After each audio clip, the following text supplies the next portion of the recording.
pas fan de l'expression journalisme d'investigation parce que je considère que être journaliste, c'est répondre au fameux qui, quand, quoi, où, comment, c'est faire de l'enquête. Quel que soit le domaine, un jour, il faudrait que l'invité ouvre le truc et qu'il y ait un vrai canard, quoi. I'm sorry. I don't want to be an emperor. That's not my business.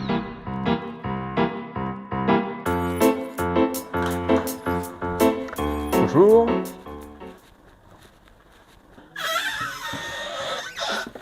C'est les écussons DGSE, CIA, DGSI et le FSB.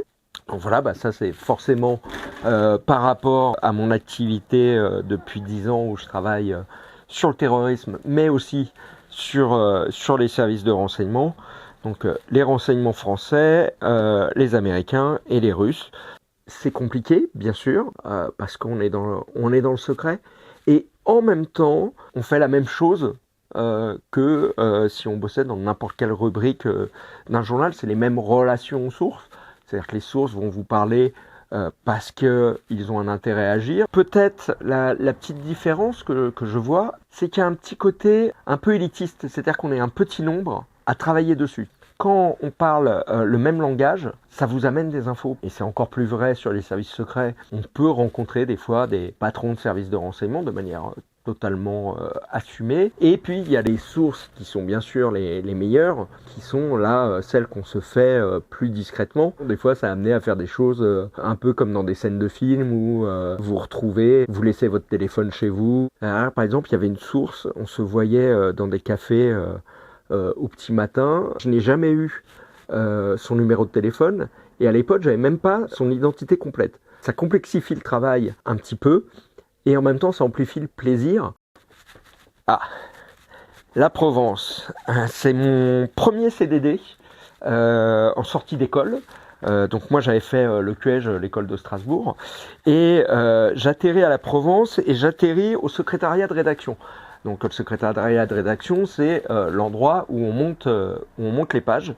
Et de ce que j'avais vu déjà à l'école, j'étais pas bon pour faire ça. Et par ailleurs, c'était pas ma passion première. En fait, moi, je suis venu au journalisme parce que je voulais être journaliste culturel et je voulais faire donc suivre les concerts et le cinéma. Le 11 septembre 2001, j'arrive à 15 heures pour monter mes pages. Le monde est en train de trembler, enfin vous imaginez le choc. Et j'ai vu partir la journaliste qui faisait la critique musicale, exactement ce que j'aurais voulu faire quelques secondes plus tôt. Et je l'ai vu partir à son petit concert, et ça a été le déclic. Je me suis dit, mais en fait, moi ce que je veux, c'est être au cœur de l'actu. Ça a été ma première passion de jeune journaliste et ma première spécialisation, le grand banditisme. Je suis en pigiste permanent à l'époque au Parisien Val-de-Marne et j'adore les faits divers et donc je vais au tribunal faire les comparutions immédiates. À l'époque, il y a un magistrat qui me dit tiens, tu devrais aller voir ce procès là, c'est les petits frères Ferrara, c'est un trafic de drogue de cité. Voilà, il y a une ambiance particulière. Je fais un papier. Tout ce qui était correctionnel, je ne mettais pas les noms des individus. Je mettais que pour les procès d'assises. Et un de mes collègues à la locale du Val-de-Marne, Brendan Kemet, m'engueule, si j'ose dire, enfin très gentiment, mais en me disant, tu sais, c'est les frères d'Antonio Ferrara. C'est un grand voyou, on va reparler d'eux. Ferrara s'évade de Fresnes. Déjà, Fresnes, c'est en ville. Et donc, il va avoir quelqu'un qui va filmer, il va avoir des images de cet assaut avec des explosifs et tout ça. Et le principe d'une évasion, normalement, c'est de sortir de prison. Pour la première fois de l'histoire, un commando prenait d'assaut une maison d'arrêt, faisait péter les portes et les murs un par un, jusqu'à aller chercher leur ami, donc Antonio Ferrara. Et puis j'ai envie de savoir qui sont ces hommes qui ont osé prendre d'assaut une maison d'arrêt. Ce qui se passe, c'est qu'on a plein d'infos. Et puis ça c'est un peu le problème des articles du Parisien, c'est que quand tu regardes, là il doit avoir 4000 signes, grand max. Et donc en fait, on se ramenait avec ça d'infos, on bossait pendant des jours, des semaines, et puis on publiait que ça, quoi. Et donc c'est devenu très frustrant Et on s'apercevait qu'il y avait une histoire géniale et que, au-delà de l'évasion et au-delà des braquages, Antonio Ferrara incarnait quelque chose pour la jeunesse de banlieue parisienne, hein.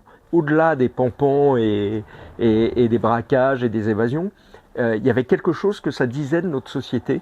Et donc on s'est passionné pour ça et ça va nous prendre 5 ans je crois. Et on va donc écrire notre premier livre qui s'appelle Antonio Ferrara, le roi de la belle. Je continuais sur le grand banditisme et j'avais vu sur des gens que j'avais suivis aller aussi des fois sur des dossiers terroristes et faire des allers-retours. Et je trouvais ça intéressant. J'ai traîné ce sujet pendant 2 ou 3 ans. J'avais pas les armes pour, probablement, et puis j'avais pas suffisamment de cas. Et à un moment, je commence à faire des piges pour M, le magazine du Monde, et je vais leur proposer ce sujet-là. Là, j'estime que j'ai suffisamment d'armes. Alors, une nouvelle surprise. Oh! Et ben voilà, je vous parlais de lui. Mon complice, Brendan Kemet. Mon cher Mathieu, une question pour toi. Ces histoires de terrorisme, d'espionnage, d'extrême droite, voire d'extrême gauche, c'est bien gentil, mais est-ce que tu regrettes pas quand même le bon vieux banditisme, corso marseillais, parisiano, banlieue sud, et autres avec lequel tu as flirté étant plus jeune? Ce qui me manque le plus, en fait, c'est Brendan. Le grand banditisme, j'ai une petite nostalgie parce que c'était marrant, il y a des personnages hauts en couleur et par ailleurs, c'est moins impactant, personnellement. Il y a plein de gens qui meurent, mais ils se tuent entre eux. Le terrorisme, c'est beaucoup plus dur à suivre parce que là, ils nous tuent nous. Alors ça, cette une, donc c'est la célèbre une du Monde sur le Rainbow Warrior. Celle-là, elle est importante aussi pour moi. J'arrive au Monde et on me fait attendre en bas à l'accueil. Et donc c'est pour prendre le poste pendant 1 an de rubricard police. Et je suis là, j'attends 10 minutes, un quart d'heure, enfin bref. Et il y a en grand devant moi, en 4x3, cette une mythique. Et d'un seul coup, je me prends une bouffée d'angoisse parce que je réalise que, en fait, le poste de rubricard police, c'est Edoui Plenel qui le tenait à l'époque. Et je me dis, en fait, là, le poste qu'on me propose, ça va être pour faire ça, quoi. Et je me suis pris une petite angoisse parce que d'un seul coup, on réalise là où on met les pieds et ce qu'on va y faire. Et je me dis, putain, est-ce que je suis équipé pour le faire, quoi. Vous voyez, là, cette une, enquête sur le menteur des tueurs de Charlie et de l'hypercachère. Donc on parle de Jamel Begal. Je le fais avec Jacques Follroux que j'ai retrouvé au Monde et avec Simon Piel. Ça reste un souvenir où on n'a pas dormi de la nuit. On était tous les trois dans un petit bureau où on passait d'un bureau à l'autre, dans une salle de rédaction déserte. C'est des moments aussi très forts et des souvenirs journalistiques extrêmement forts. Et donc il y a tout ça qui se mêle. La tristesse, la fatigue, et puis aussi une certaine satisfaction professionnelle d'arriver à produire des articles qui vont aider nos lecteurs à comprendre et à les éclairer. Ça doit être mon premier papier dans Mediapart. Il y a plusieurs personnes qui apportent des bouts de compétences là, dans cet article, mais il n'y avait personne qui était spécialisé sur ces questions-là. Donc le Monde, il n'y avait pas eu de création de poste et Mediapart m'appelle. Et je dois dire que j'ai jamais regretté ce choix. Ça fait 10 ans que j'y suis et normalement le jour où je quitte Mediapart, c'est que j'arrête le journalisme. Ça, c'est ce qui m'occupe l'essentiel de mon temps au jour d'aujourd'hui.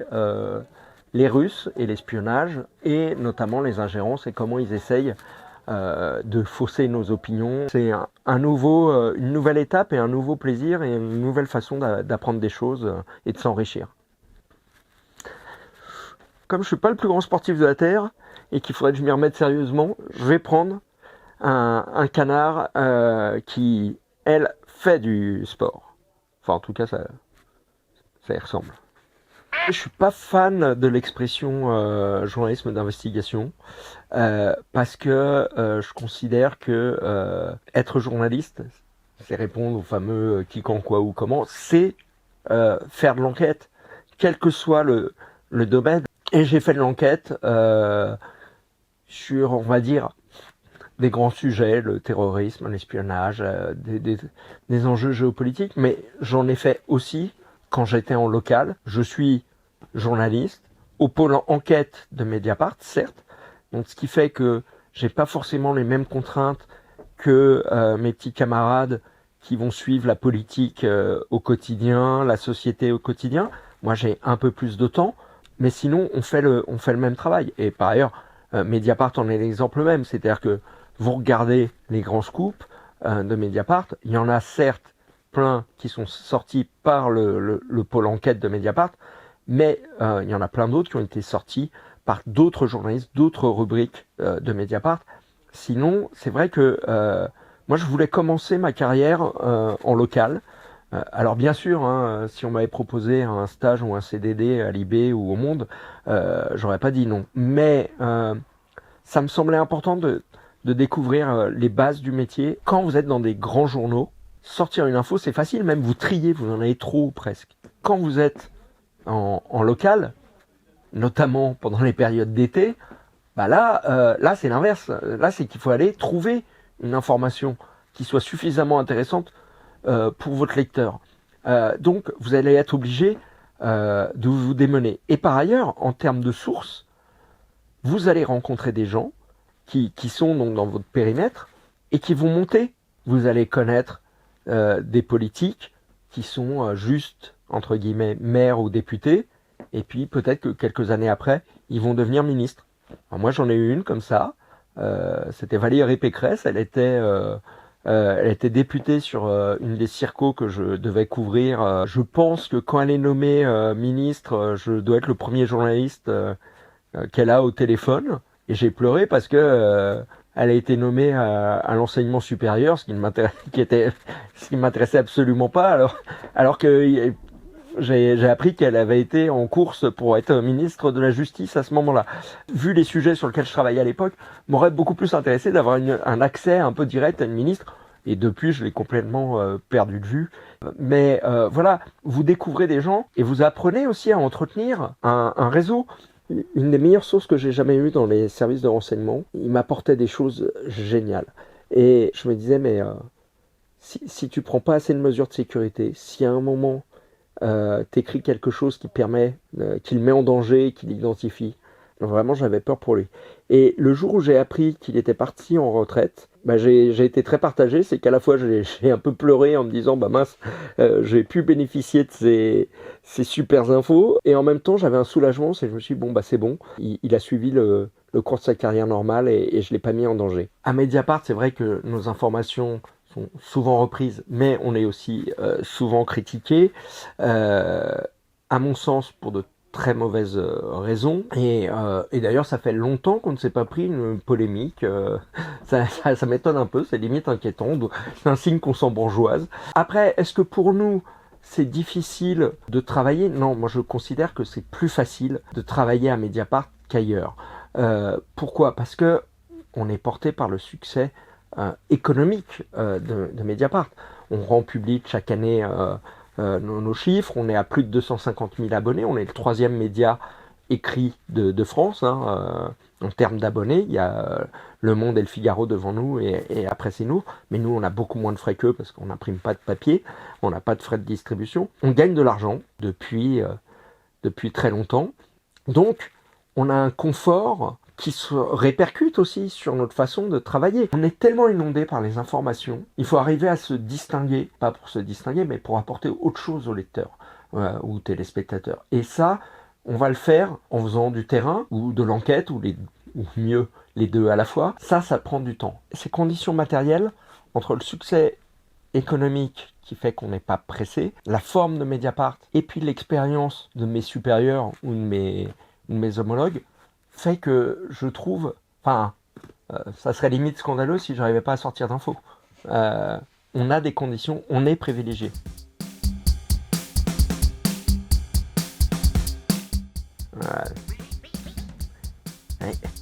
Le magazine dans l'actu chaude. Alors, J'ai un ami qui est un ancien de la DGSE qui dit que Au service de la France, c'est le meilleur documentaire qui a été fait sur la DGSE et j'aime beaucoup cette analyse. Terrain. Un livre.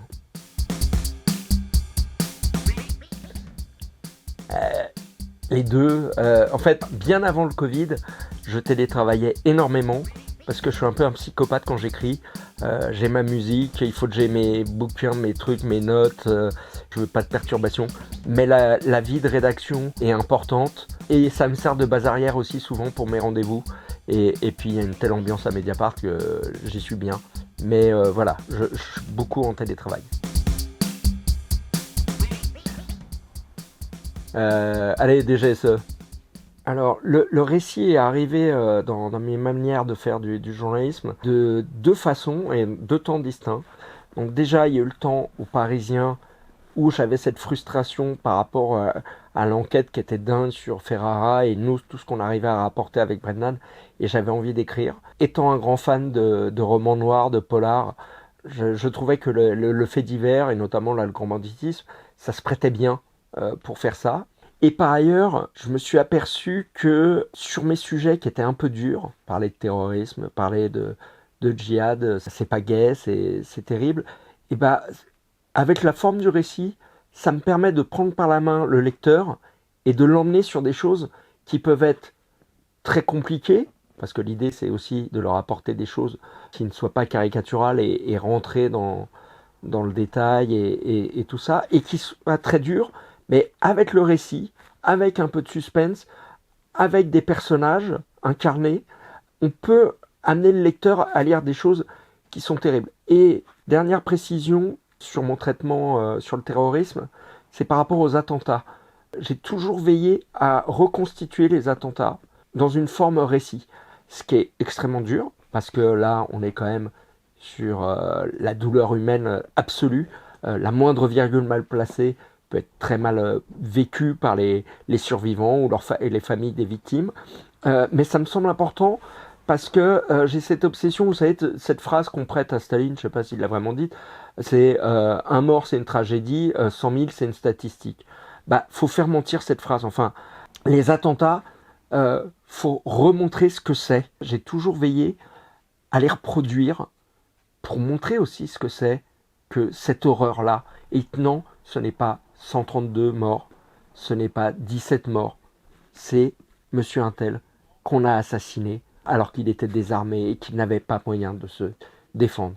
Et je pense que c'est important de faire revivre ça. Et donc voilà, c'est quelque chose sur lequel je suis très sensible et j'aime faire.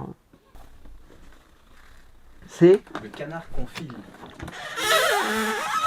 Ah, très bien. Alors, Mitterrand n'ira pas à Moscou. Les régions soviétiques trop occupées. Et c'est, j'imagine, ah bah oui, le 11 avril 1975, donc vous venez d'outer mon âge et mon jour de naissance, ça c'est moins grave.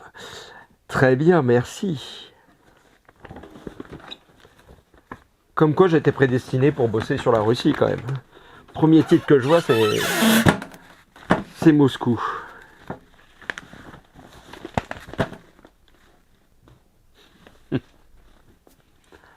Merci beaucoup. Je vais lire ça avec grand intérêt.